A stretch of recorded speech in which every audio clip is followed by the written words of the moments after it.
Widower or rancher let a wild mountain woman stay one night. By morning, his life changed forever. Colorado.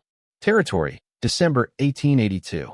The wind cut through Bighorn Valley like a living thing, moaning through the pines and rattling loose shutters. The first snow dusted the ground beneath an iron sky. The night grew colder with each breath, and stars hid behind thick clouds.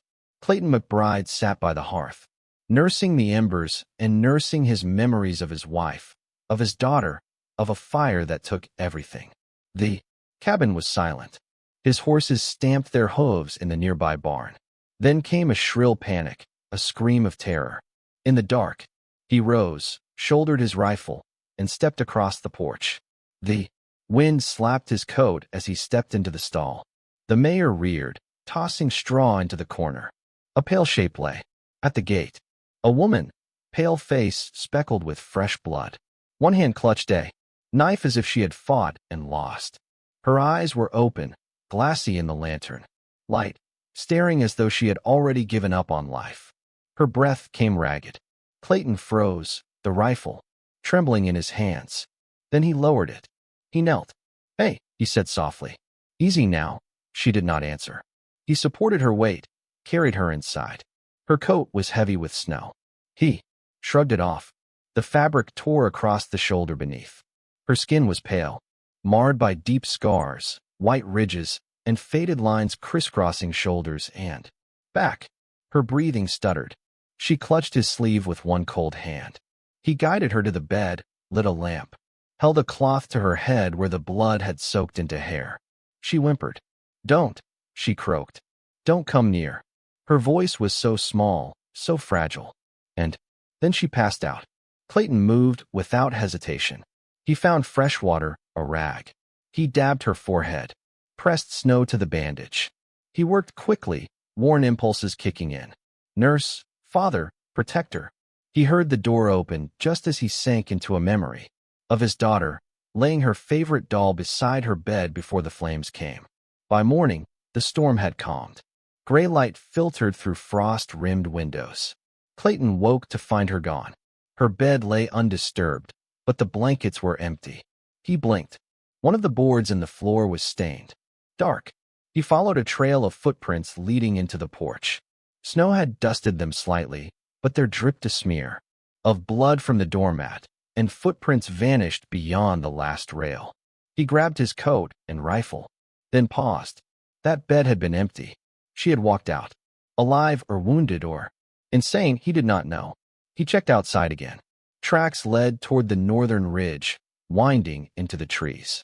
He pushed through the snow, following slower footprints that sank deeper near roots. The wind grew colder. The tracks ended at a cluster of rocks and a shallow cave he knew well. He called out, his voice echoing. No answer. He climbed carefully, scanning snowstones and branches. Inside the cave, he saw a shape curled near the mouth. He knelt beside her again. Her eyes were shut, pale, exhausted, but still breathing. He lifted her gently, carried her back through swirling snow. With each step, he realized his heart hammered not from fear, but concern. By the time he reached the cabin, dawn was pale pink on the horizon. The woman in his arms stirred, a whisper of pain curling from her lips. He set her on the bed, removed her coat once more, careful not to brush her skin. Up close, he saw the scars. More clearly, each one telling a story. He studied her face, marred, but not broken. A wild mountain woman, hurt beyond rescue or redemption, and Clayton knew he would not abandon her again. He filled a basin with warm water, helped her sit up. Her fingers brushed his arm. She looked at him, eyes narrowing, wild and weary. He said nothing. A moment passed. Then she inhaled, and the forest whispered its approval outside. The sun had not yet risen, but the wind had. It howled through the pine peaks of Bighorn like a thing and raged, shaking snow loose from heavy branches. Clayton McBride adjusted the rifle on his shoulder, eyes fixed on the faint trail that cut through the frost, a series of footsteps, staggered and deep, leading into the high country. She had fled in the early dawn, blood in the snow, a woman's boot print, small but determined. He followed it past the ridge line where the drifts grew deeper and the air thinner. By midday, the trail veered toward a rocky outcrop where the wind screamed and the trees thinned to brittle husks. There, tucked in a half-hidden crevice, he saw her collapsed at the mouth of a shallow cave. Her body curled against the stone. Her skin was flushed and her lips pale. She was shaking violently, her breaths shallow and rapid. When he touched her forehead, it burned beneath his palm. Clayton dropped his pack and got to work. He dragged dead branches from the edge of the woods, built a fire right there on the stone, and lit it with flint and frozen fingers. She stirred once, mumbling something inaudible, her hand groping for the knife strapped to her belt. But her strength had faded. "Easy now," he murmured. "I ain't going to hurt you." She didn't respond. He took a satchel of herbs from his coat, remnants of what his wife once kept in the kitchen, crushed willow bark and mountain sage. He boiled a tin of snow, steeped the herbs until the steam smelled sharp and bitter. Then he soaked a cloth and pressed it to her temple. She jerked at first, weak and wild, but he kept speaking softly, not with words that meant much, but with tone, low and even, like he would have used on a frightened horse or his little girl years ago. The fever broke sometime in the night. He stayed beside her, tending the fire, brushing frost from her hair. She never spoke, only breathed, slow and fragile, as if the mountain itself willed her to live. The next morning, he carried her back again. She did not resist, only groaned once when he stepped wrong on the trail. He laid her on the bed once more, wrapped in furs, and pulled the chair close. She slept through the day. When she woke that evening, her eyes found his wide and glassy. Her hand slipped under the blanket. The glint of a blade showed briefly. "You're safe here," he said. "Name's Clayton McBride. This is my land. You don't have to fight." She didn't answer, didn't lower the knife either. That night she left again, but not far. He found her outside building a crude lean-to near the barn. She refused help, refused food unless he left it out on a rock. When she ate, she did so crouched, head down like a creature unsure of its right to exist. Still she stayed. The next few mornings, Clayton noticed changes. His old bull, wounded weeks ago in a barbed fence, now had clean wrappings tied by thinner hands. A cut on the mare's leg had been packed with yarrow and pine sap. One evening, a pus made of crushed purple flowers sat beside his back door, enough to ease the ache in his bad knee. He never saw her do it, never heard her move, but she was helping quietly, purposefully. The forest woman with the scars, who slept outside and spoke to no one, had begun to shape herself into the place. And so Clayton, for the first time in years, lit 2 lanterns at dusk instead of one for the memory of his child, and one for the woman who refused to die. The wind screamed that night, more furious than it had been in weeks. It tore through the valley with teeth, prying its shutters and snapping branches like twigs. Clayton woke to a dull thump against the barn wall, followed by the unmistakable crash of splintered wood. He threw on his coat, grabbed his lantern and rifle, and bolted outside. The lean-to mirror had collapsed. Snow blew sideways, burying her meager fire. She stood in the middle of the wreckage, soaked, clutching a half-to-canvas tarp as if it were a shield. Her hair was plastered to her face. Her lips were blue, but her eyes burned. "You're going to freeze out here," Clayton said over the howl. "Come inside." She did not respond. Instead, she tried to lift one of the broken beams with shaking hands. It was heavier than she was. She staggered, dropped it, and fell to her knees. Clayton crossed the space between them and lifted the beam. She reached for her knife, then paused, watching him work. He set the wood aside and began securing the tarp to a nearby post. "Not tonight," he muttered. "This storm ain't playing fair." Together, wordlessly, they rebuilt a smaller lean-to, using what they could salvage. She tied knots with numb fingers. He drove stakes into frozen ground with a stone. When the last canvas was pinned, she straightened, breath ragged, snow clinging to her lashes. Her coat had shifted open during the effort. As she turned to step away, the flickering lantern light caught something on her left shoulder beneath the torn sleeve. Clayton caught sight of it. A deep rope scar that curved down her collarbone and vanished beneath her shirt. His heart froze harder than the ground. He had seen that scar before. 10 years ago, he had held a copy of the Rocky Mountain Courier. Page 4, a blurred sketch of a girl no older than 20. The article called it the Langford Mine Massacre, where the Langford family had been slaughtered by raiders, searching for gold in a hidden vein. The girl had survived by caving in a skull with a shovel, biting through her bonds, and running barefoot through fire. Only one phrase had burned into Clayton's memory from that article. The survivor was marked by a scar carved by flame, shoulder to collarbone like a lightning bolt left by God. It was her, Mara Langford. She noticed his stare. She turned, her eyes narrowing. Then she stepped back and drew her knife, the steel whispering as it cleared its sheath. But she did not move to strike. Clayton raised both hands slowly. "I know what I saw," he said. "Langford Mine. I read the story." She said nothing. "I was there," he continued, voice low. "Not during the fire, but after. I was part of the patrol that found what was left. Ashes, burnt wood, bodies." He swallowed. "We were too late." She didn't lower the blade. "I remember thinking, God help the girl who lived through that. I hoped she had someone waiting, someone who'd believe her." Her grip on the knife faltered just slightly. "I didn't stop it," Clayton whispered. "I didn't stop any of it." For a long moment, the only sound was wind scraping the canyon. Then Mira turned away, shoulders heaving with silent breath. "I don't need saving," she said. "Not then, not now. I know. I didn't need a hero," she added, facing the storm. "I needed every last one of them to burn in the fire they lit." Clayton did not argue. He simply stood beside her as the snow fell harder. And in the shadows of the barn and broken beams, neither of them moved toward comfort, but neither of them stepped away.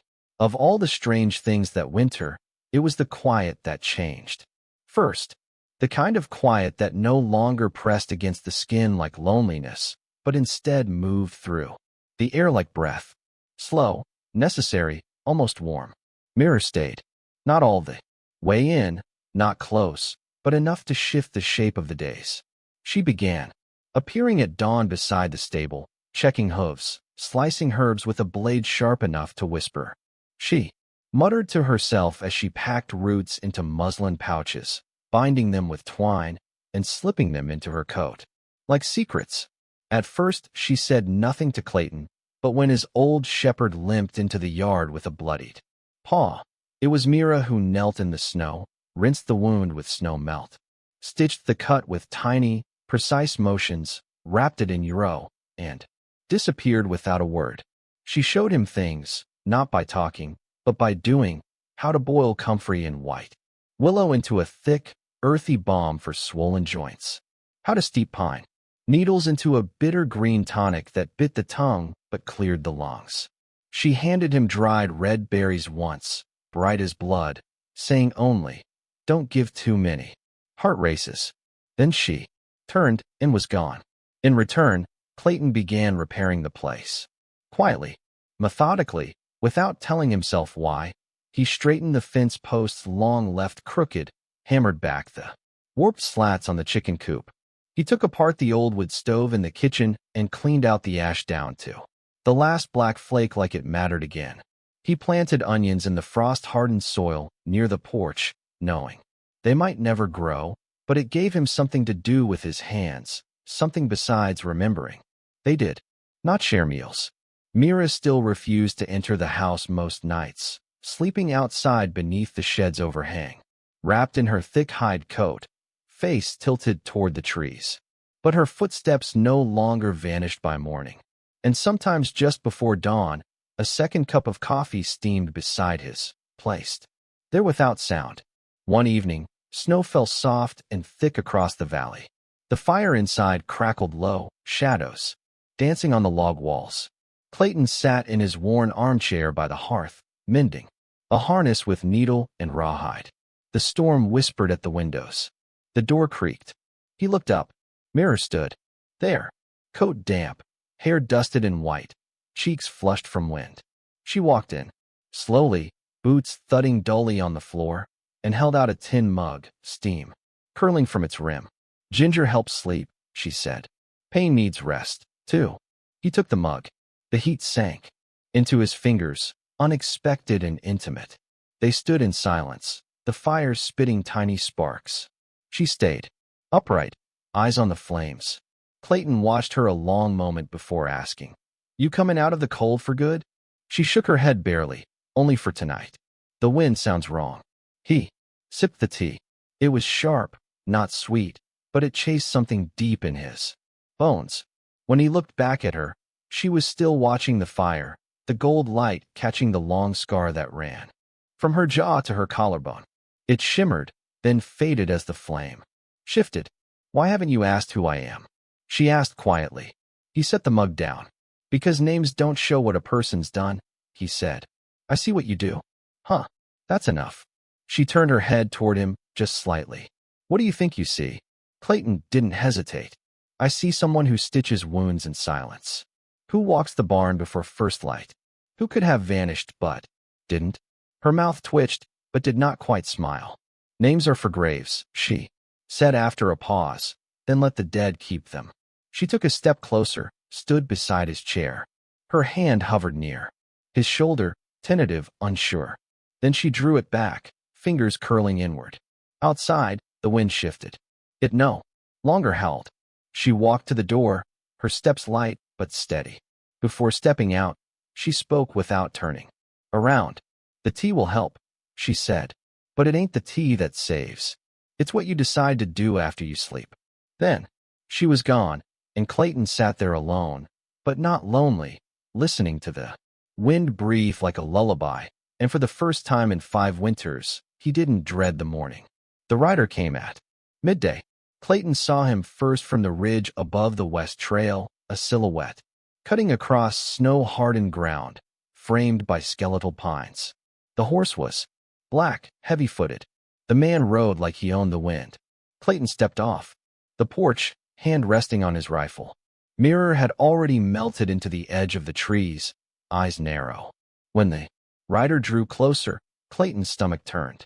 Grant Mosley, once his captain, now a man rumored to run a survey company that always arrived a week before the land burned. The creeks ran dry, and the claims changed hands without consent. Mosley dismounted with a grin full of teeth and no warmth. "Clay," he said, pulling off his gloves. "Heard you were playing house with ghosts," Clayton said. "Nothing. I need something that belongs to me," Mosley continued, his boots crunching toward the porch. "A girl, pale, quiet scar. Here," he motioned across his shoulder. "Got something of mine, and I'm here to collect." Clayton's jaw tightened. "Nothing here for you." Mosley cocked his head. "That's so she's not yours. And neither's this land." Mosley looked past him toward the shed. "You know what she's carrying, don't you? That map leads straight to Langford Vein. You remember that mine? The one we never found?" Clayton didn't move. "She knows where it is," Mosley said, voice dropping. "And I intend to take it with or without her. Blood on it." Mara stepped out from the tree in, knife sheathed, shoulders squared. "You won't take it." Mosley chuckled. "Well, hell, ain't you still breathing? I could swear I left you burning." Clayton stepped in front of her. "You'll leave now." Mosley's eyes flashed. "Careful, McBride. I know you're kind. Good man once. Still carrying the rules in your teeth, like you ain't chewed on dirt yet." He leaned in. "Give her to me, or next time I ride in, this whole place will be ash again. And this time, no one walks out." He turned, mounted, and galloped away, leaving snow and silence in his wake. Mira stormed back toward the woods, but Clayton caught her wrist. "Don't," he said. "I can stay," she hissed. "You saw?" His eyes. "He'll come back. You think you can protect this land with a hammer and a conscience?" Clayton's voice rose, louder than it had in years. "I let you die once, not again." Mira froze, his breath steamed in the cold. "I was there," he said softer now. "That day I saw the smoke from the ridge and followed orders to wait, to stand back because protocol said so." He met her eyes. I stood down while monsters lit torches. I didn't. Step forward, and I've been trying to build fences ever since. Mira's jaw clenched. She yanked her arm free, started toward the trees, then stopped. He wasn't pleading. He wasn't begging. He was simply standing still, as if this was the hill he'd die on. Not for pride. For her. She looked back. His face wasn't asking for forgiveness. It was just asking not to fail again. She turned around, walked past him toward the porch. She sat down. That night, the storm returned, not with snow, but wind that carried the scent of woods smoke from a distance. They sat by the hearth, both silent. Mira finally spoke. You're not a soldier anymore. Clayton stirred the coals. No. She placed a small leather pouch on the table. And I'm not a victim. Inside the pouch was the map, real stained with time, drawn in her father's hand before everything went to hell. Then who are we? He asked. She stared at the fire. People who ran. From the same day for too long? He looked at her. Really? Looked. You're staying? He asked. I'm not running, she replied. For now it was enough. The storm came without warning. Not wind this time, but footsteps crunching in. The snow. 5 horses. No talk. No laughter. Just boots, steel, and the quiet promise of death. Clayton was in the barn when the first shot cracked. A bullet shattered the lantern above the door. The Tro snorted, panicked. He dropped to one knee, rifle raised just as the barn wall exploded inward from a boot. He fired once, missed. The door splintered. Clayton lunged to slam it shut, gritting through the slam of pain as a bullet grazed his ribs. Blood soaked through his shirt. He shoved a timber beam against the entrance and stumbled back, chest heaving. Outside, fire lit the dark. Torches, footsteps, then a voice. Mosley. Time's up, Clay. You chose the witch. Now burn with her. Clayton coughed, spit blood, and aimed. Through the crack in the boards. Then something shifted in the trees. A twang. The whistle of a hidden boring. A scream. One of the men fell backward into the snow, an arrow deep in his thigh, howling. Another stepped forward, and the ground gave way. A trap line pulled taut, and a tree branch whipped upward, slamming a second man into the pines. Damn it. It's her, someone shouted. Clayton pressed his bleeding side, eyes searching from the trees. Mira moved like wind through thorns. Her hands flew, stringing lines, triggering flares of smoke from hidden bundles tied with leaves and ash. Mosley cursed, charging toward the house. Clayton limped from the barn and fired. The bullet hit would near Mosley's leg. Another man turned only to step into a shallow pit lined with sharpened bone. Stakes. The air filled with firelight. Mira burst from the trees, bow drawn. She loosed an arrow dipped in oil. It struck the last man in the chest. His torch fell as he dropped, screaming, igniting dry brush. The blaze spread, catching the edge of the cabin's porch. Mosley kicked open the door, roaring, shotgun raised. Clayton stepped in front, shoulders squared. In this. You made your choice. Mosley spat. And I'm going to gut both of you. Before he could fire, another arrow sang. It hit the lantern above him. Glass shattered. Oil splashed down his back. Fire. Chasing it. Mosley screamed as the flames took him. He staggered backward into the shed, the one he'd once used as a prison for Mira years ago. The roof caught, collapsing in sparks and smoke. Clayton sank to his knees, clutching his ribs. Mira rushed to him, dropping beside him in the snow. Clay, she whispered. I'm fine. He lied, blood seeping through his side. Just tired. They sat there, the fire behind them. Crackling, the storm above them softening. Snow began to fall again, light at first, then thick. It hissed as it touched the flames, covering the blood, the ash, the broken traps. Mira took his hand, pressed it to her chest. Her voice, when it came, was soft, but certain. Fire can destroy, she said, but it can also warm. Clayton looked at her, and in her eyes he saw no wilderness left to fear. Only light. The snow had not yet melted when they found him. A boy no older than 5. curled beneath the hollow of an overturned feed trough. Mute, filthy, eyes too old for such a small, shaking frame. He did not cry, not even when Mira reached for him, just stared, blank and animal quiet. He was the son of no one. One of Mosley's men had likely taken him, used him as shield or servant. That man was now dead, and the boy had been left behind, like a forgotten satchel. Mira crouched beside him, her hand out slow and open. The boy did not move. "You're still breathing," she murmured. "That's something. They named him Ash." "Way?" Clayton asked the next morning as she bundled the boy in blankets and laid him on the cot beside the stove.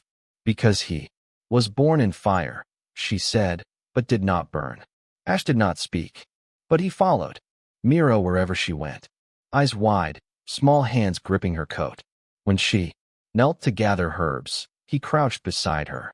When she boiled roots for save, he sat cross-legged by the hearth and watched. Clayton began building. Again, not just mending, building. He tore down the half-burned wall of the house and laid a new foundation beside it, firm, square, facing east. Day by day, a room took shape. It was small but warm, framed with care. He carved a wide window sill and built a bookshelf along the back wall. The wood was sanded smooth, the corners rounded. When it was done, he ran his hands along the top rail and whispered, "Not for ghosts this time." Mira filled the shelves with books from an old trunk, tattered volumes rescued from the ruins of her father's clinic back east. Botany, poetry, a few journals still smelling faintly of whiskey and ink. Ash did not speak, but he touched the pages like sacred things. So she taught him. "This is B," she said one morning, tracing the letter in the dust on the table. "B is for breath, for birch, for begin." Ash copied it with his finger, eyes narrowed. One night after Ash had fallen asleep, Mira moved through the house in silence. She opened the old chest in the corner, the one Clayton never touched. Inside, wrapped in cloth, was a brass lamp, small, simple, the wick dry. She held it in her palm, weighing it. She cleaned the glass, filled the chamber with oil, and lit the flame. It flickered to life, warm and gold. She carried it to the kitchen table and set it down, the glow brushing the walls with memory. When Clayton came in, he stopped in the doorway, the air shifting. "I found it," Mara said softly, "under the floorboard in the old room." He nodded, unable to speak. "She must have been brave," Mira whispered, her hand near the lamp but not touching it. "To light this to keep it going."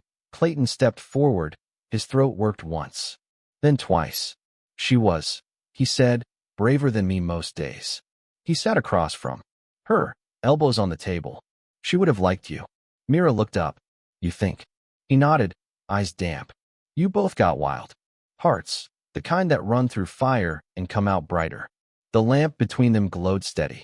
Ash stirred in the next room, murmuring in his sleep. Neither Mira nor Clayton moved. They simply sat there in the soft hush of new walls, the scent of pine and oil, the silence not of loss, but of something just beginning. The hill above the valley bloomed for the first time in years. It was spring, real spring, not the false warmth that came too early and vanished in a night. The wheat field swayed like a golden sea, and soft green shot through every gully where the snow used to sit heavy and bitter. Clayton stood by the porch steps and watched as Mira adjusted the small buttons on the back of her dress. It was white, not new, not perfect, but clean, fluttering in the breeze like something remembered. He had never seen her in anything but hide and earth and ash. "You sure?" he asked gently. She turned, lips tugging at something between amusement and grace. "If I wait another year, I might forget how to breathe in fabric." Ash came running up behind her, small boots pounding the wooden steps. His laugh had changed in recent months. Louder now, freer. He clutched a bundle of wild flowers half crushed. "I picked these," he declared, holding them up like treasure. Mira knelt. "Then you lead the way." They walked up the path behind the barn, the one Clayton had cleared through the brush and rock. The three of them, a man with lines around his eyes, a boy with spring in his step, and a woman with sunlight in her hair, scars shining like silver where it peaked above her collarbone. At the top of the hill stood the new post, oak, heavy, smoothed by Clayton's hands and mirror's oil. He had carved the names himself. No dates, just names. Sarah McBride at the top, his daughter, the girl with the lamp. Catherine McBride just below, his wife, who sang in the rain. Then Dr. Charles Langford and Margaret Langford. Mira's parents, the ones who taught her letters, leaves, and love. They stood in silence for a while. Ash sat nearby, arranging his crushed flowers into a ring. Mira traced the letters with her fingers. They would have liked each other, she said. Clayton looked at her. They had stubborn children might have argued just for sport. Mira smiled, the kind that carried weight and wonder. He stepped back and turned to the horizon. The wind up here. It doesn't hurt anymore. He nodded. Took a long time for it to stop sounding like fire. Mira knelt beside the post, digging a small hollow in the soil. She placed a stone inside, smooth, dark, with veins of gold running through it. A stone from Langford mine. Fire can burn, she said, but fire can also start something new. If everything turns to ash, it means you've got a clean place to begin again. Clayton stepped beside her. He touched the back of her hand. You weren't someone I saved, Mira. You were the one who saved me.